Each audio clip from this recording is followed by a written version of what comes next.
Hi everybody, welcome to a brand new lecture of the Ankit Fadia Certified Ethical Hacker course. Up until now in this course we have discussed a wide variety of different topics. Everything from how to crack all kinds of passwords, how to find out somebody else's IP address, how to perform Google hacking, how to perform port scanning, OS fingerprinting, Daemon banner grabbing, how to hide your IP address, how to block things on the internet and so on. So we have crossed the 50% mark of this particular course where we're going to now, over the next few weeks, we'll be discussing more advanced topics, more technical topics related to cybersecurity, related to ethical hacking, and related to how to fight cybercrime. I hope all of you are enjoying the course so far. The next few topics are going to be super interesting. I think there will be a lecture where I'll be bringing two different laptops and I'll be using one laptop to hack into the other laptop and vice versa. So it's going to be exciting. Over the next few weeks, we're going to discuss various topics like DDoS attacks, SQL injection, Wi-Fi hacking, meterpreter, bash shell attacks, reverse shell attacks, what else? Phishing attacks, cross-site scripting, open redirection attacks, steganography, buffer overflows, and so on. So it's going to be really exciting. And today's topic, or today's lecture, is going to be focused on something known as DOS attack, or distributed, or rather denial of service attacks. So DOS attack stands for denial of service attacks, and then we'll be discussing DDoS attacks, which stands for distributed denial of service attacks. So that's going to be the main focus of today's presentation. So let me go ahead and switch to my PowerPoint slides and let's go ahead and start with today's lecture. So what exactly are DOS attacks and what makes them so dangerous? I like to actually start by sharing with all of you a real life example of case study. This case study is really old, more than 10 years ago. Yahoo, Amazon, eBay, Buy.com. These are all popular e-commerce websites, portals. All of them were attacked by some hacker simultaneously. And all of these websites went down. Essentially what happened was, all these websites started receiving a huge amount of traffic, a huge amount of data from some criminal. And every website, every computer, every network has a certain capacity of data or bandwidth that it can handle at one given point of time. Because bandwidth is limited, so obviously the data that a website, computer, or network can handle is also limited. So if you send data more than the available bandwidth or capacity, then you basically clog up the entire bandwidth, and as a result, the website stops working, website crashes, website goes down. Which is exactly what happened with Yahoo, Amazon, eBay, and Buy.com. One fine day, all these websites were attacked simultaneously. And obviously, they tried to figure out who the criminal was. They carried out investigation. And after a few weeks investigation, what basically was found out was that the criminal was a teenager somewhere in Canada. And let me now, explain the story to you, or the case study from the criminal's perspective. So there was this young teenager who was interested in hacking. He did not know hacking that well, but he was interested in it. So he would, hang out on these online forums and blogs and chat rooms, trying to learn hacking, trying to gather new knowledge. And one fine day he came across this software. And he tried to experiment with the software. So in the software he typed yahoo.com, then he typed amazon.com, ebay.com, and so on. And he was just kind of playing around with the software. He didn't know exactly what he was doing. He wasn't even sure whether the software will work properly or not. And while he was experimenting, while he was playing around with the software, his mom called him for lunch. So he kind of left his computer and went for lunch. And after lunch, he decided to play some video games. And he had no clue, what is going on his computer. And a few hours later, he comes back to his computer. And he realized that there is a lot of activity on the chat rooms and the online forums that he is a member of. Somebody had posted a message which said, yahoo.com is down. Somebody has posted another message which said, Amazon is also down, and so on. So what basically happened was, this teenager, without realizing the amount of power or the amount of damage that this software had, he had managed to bring down Yahoo, Amazon, eBay, Buy.com, and so on. And these were some of the largest online websites at that given point of time. So he got really scared. He suddenly realized that it was him who had actually caused so much damage. So he quickly disconnected his computer from the internet, and he shut down his computer. He was so scared that he did not even go online for a few days. Unfortunately, in the meantime, the police was carrying out an investigation, and a couple of weeks later, a couple of police cars pulled up in front of his house. They even sent a helicopter, and this guy was arrested. And this guy, a few years ago, had gone to Canada, and I was fortunate enough to actually meet this guy. His name was Mafia Boy. That was his online name, Mafia Boy. So obviously he's much older now, but when he had done this, he was just a teenager. So a lot of times what happens is, maybe in this course, or maybe through your friends or through some online forums, you come across some software. And you get excited, you want to experiment with it, you want to play around with it. And usually, you'll basically just type, say, iccibank.com or indiatimes.com or fbi.gov, because you don't even expect that software will actually work, will actually allow you to hack into that website. So this example, or this case study of Mafia Boy is a reminder to all of us that we got to be extremely careful whenever we're using software, because we could get into a lot of trouble, right? So there are cyber laws in India. You got to be extremely responsible and careful about the consequences whenever you are experimenting with any software or playing around with it. So the attack that Mafia Boy executed, because of which Yahoo, Amazon, eBay, and Buy.com went down, is something known as a DOS attack. So what exactly is a DOS attack, and why is it so dangerous? A DOS attack stands for denial of service attack. See, every computer, it could be your computer, my computer, your college website, your company website, every computer that is connected to the internet has limited amount of bandwidth available on it. So every computer, every website has some amount of bandwidth or capacity. Now what happens is, if a criminal sends more data than the available bandwidth, then at some point of time, all the bandwidth gets clogged or gets used up. And as a result, regular users will no longer be able to access the same website. Think about it this way. In your city, you have certain roads, and the roads in your city have a capacity of, say, 1 lakh cars simultaneously. But say on a special holiday, there are 2 lakh cars in the city. Because everybody wants to go somewhere, they're going shopping or meeting somebody, going out to dinner and so on that. So as a result, there's a traffic jam. So a traffic jam is a great analogy, a great example to explain the concept of a DOS attack. Another great example is a bucket. Imagine you have a bucket that has a capacity or a size of, say, 5 liters of water, right? So the bucket can handle up to 5 liters of water.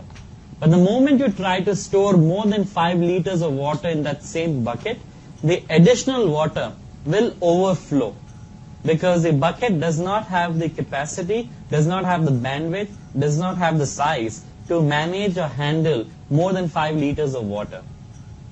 Similarly, in your home, you may have an internet connection of, say, 5 Mbps or 10 Mbps. Imagine if I send you more than 10 Mbps of data, what will happen? The capacity of the connection or the line connecting your house to the internet is 10 Mbps. So if I send more data than that to your computer, the entire line gets clogged, gets full, because it's full with all the data that I'm sending to you, right? Now, if you are trying to actually then access, say, a website, or trying to download a song or stream a video, since the bandwidth available to you has been used up or is clogged, you will not be able to visit the website that you're trying to visit, which is what a DOS attack is all about. In a DOS attack, you're trying to clog up or use up or bombard the victim's computer with unlimited amounts of data in such a way that at some point of time, all the bandwidth, all the capacity available to the victim gets used, gets clogged, and the victim is no longer able to handle that kind of data. So in a DOS attack, an attacker tries to choke or clog or overload all the available bandwidth on the victim computer by bombarding it with unlimited or infinite amounts of data. As a result, even legitimate or real customers or clients are no longer able to access the internet or access that particular system, right? Depending on which side they are on. If somebody on the victim's computer is trying to access the internet, they'll not be able to do so because there's no bandwidth available. If somebody on the internet is trying to access the victim computer, again, they'll not be able to do so because there's not enough bandwidth available. Hence, it disrupts all the services being provided by the victim. This could lead to a loss of revenue, disruption in services, inconvenience to users, customer dissatisfaction, and many other problems as well. So now that we understand the definition of a DOS attack, let us actually see a few examples or types of DOS attacks. One of the oldest examples of a DOS attack was something known as a ping of death attack. Now, ping of death attack was probably one of the first times or the first examples of a DOS attack, where essentially what happened was, using the ping command, which we have discussed earlier in this particular course in detail. So using the ping command, it is actually possible, or it was possible for a criminal to type a single line command and crash the victim's computer. And the command that the criminal used to type was ping -L, L means the length argument, followed by some length that is more than 65536 bytes. So you type the command ping -L, which is the length argument, space any number that is more than 65536 bytes, space followed by the victim's IP address. So essentially what it would do is, this command would create a data packet which is larger than 65536 bytes and send it to the victim's computer. And as the victim's computer, according to the TCP/IP rules, was not able to handle a data packet greater than 65536 bytes in size. As a result, it will crash, hang, or reboot. So that essentially was the ping of death attack. I'm sure many of you who have some experience in hacking have heard about booters. Booters are basically software which allowed you to disconnect somebody that you're chatting with on the internet. So imagine back in the day when ICQ or MSN Messenger, Yahoo Messenger used to be very popular, using booters or booting software, you just type a message, it would crash or disconnect the victim's computer from the internet. So think of ping of death to be something like that, where with a single line command, you could actually just disconnect the victim's computer from the internet. Another very popular type of DOS attack was something known as the teardrop attack. Teardrop attack basically made use of how data gets broken down into smaller chunks at the sender's computer, and then when the data reaches the destination computer, it gets put back together to retrieve the original data. Right? So the teardrop attack kind of misuses how data gets broken at the sender's computer and how it is put back together at the destination computer. So let me quickly give you an example of this in Notepad. So I'm just going to quickly open up Notepad on my computer.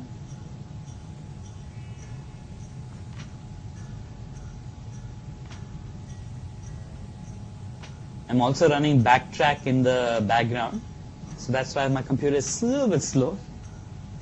Alright, so let's assume that data has to be sent from the source computer to the destination computer.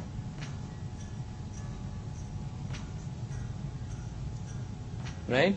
So on the source computer, and let's assume the data is around 5000 bytes. Right?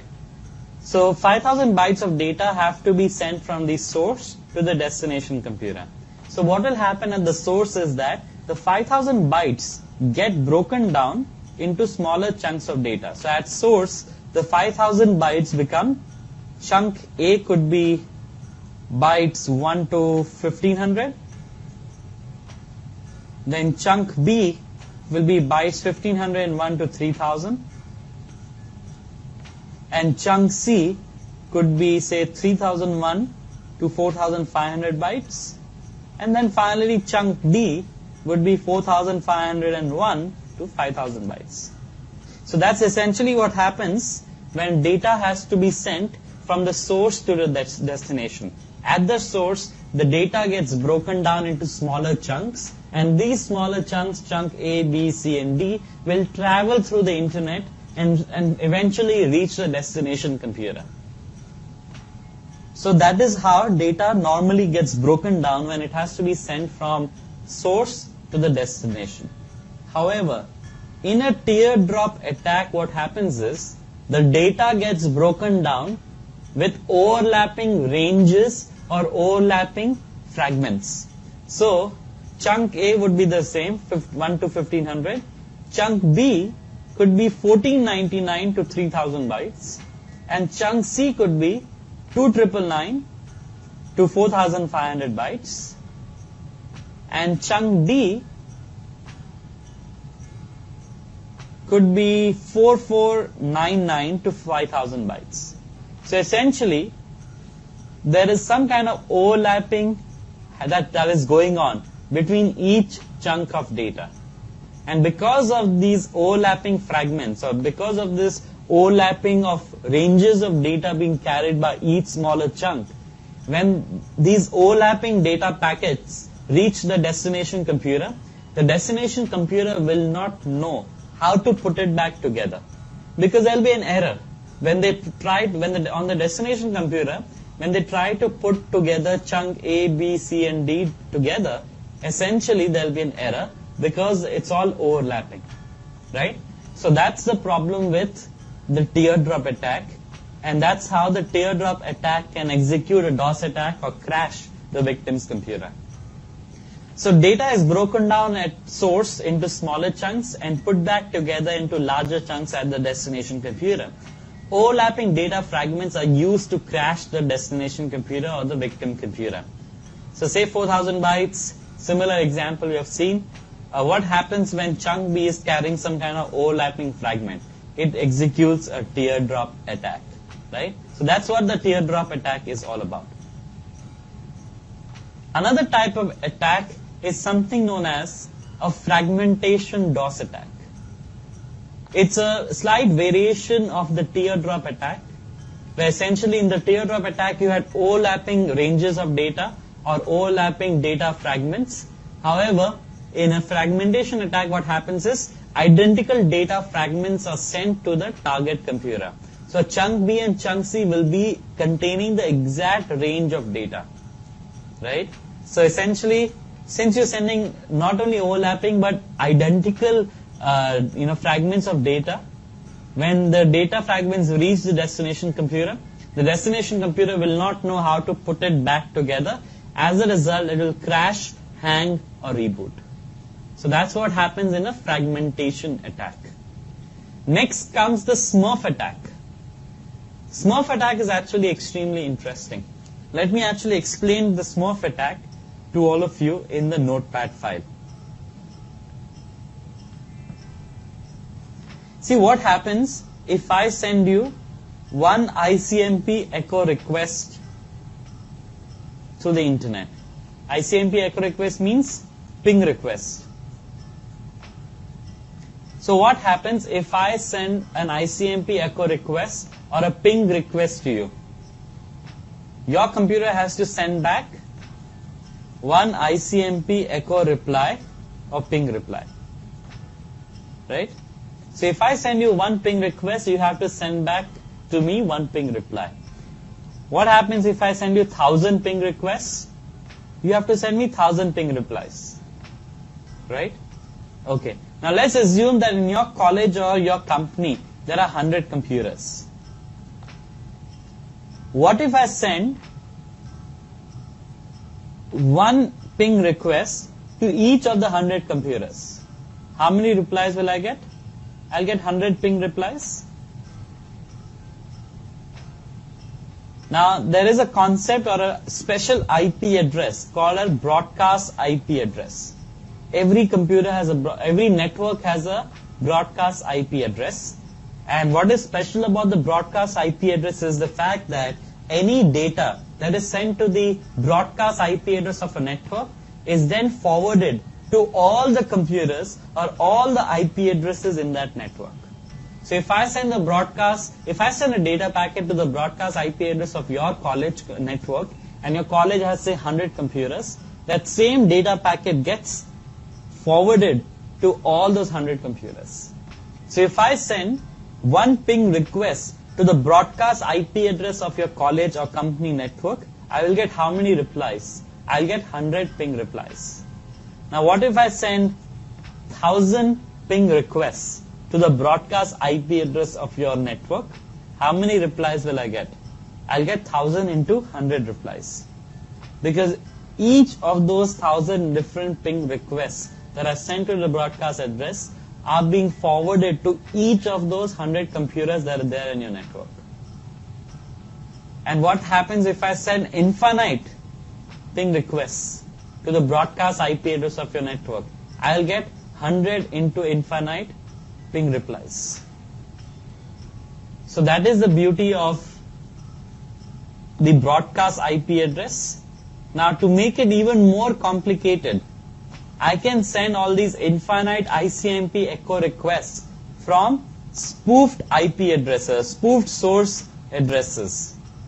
So now what will happen is the replies that are sent back, they will bounce. As a result, there will be 100 into infinite error messages that are sent back to your college network or company network. So imagine the kind of traffic that you can generate by simply executing this kind of a DOS attack. And this DOS attack is often known as a Smurf attack. And Smurf attack is a type of attack that still exists. It can still actually cause damage. Or you can execute a DOS attack, which is a Smurf attack, against even modern day computers or networks. LAN attack is no longer really something that is possible, so I'm just going to go ahead and skip that. Let's quickly move on to the next type of DOS attack, which is something known as SYN flooding. SYN flooding. If you remember, in the port scanning lecture, I had discussed something known as a three-way TCP/IP handshake.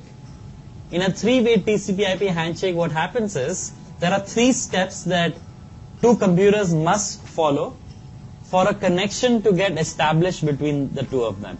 So if I want to establish a connection with you, step 1 is I will send you a SYN packet. Step 2 is that you will send me a SYN ACK packet. Step 3 is that I will send you an ACK packet. So these are the 3 steps that take place, a 3-way TCP/IP handshake that must take place for us to establish a TCP/IP connection with each other. Now it turns out that it is actually possible to exploit or misuse this 3-step TCP/IP handshake between 2 computers to execute a DOS attack. And that DOS attack is something known as a SYN flooding attack. In a SYN flooding attack, the attacker will create infinite instances of half-open connections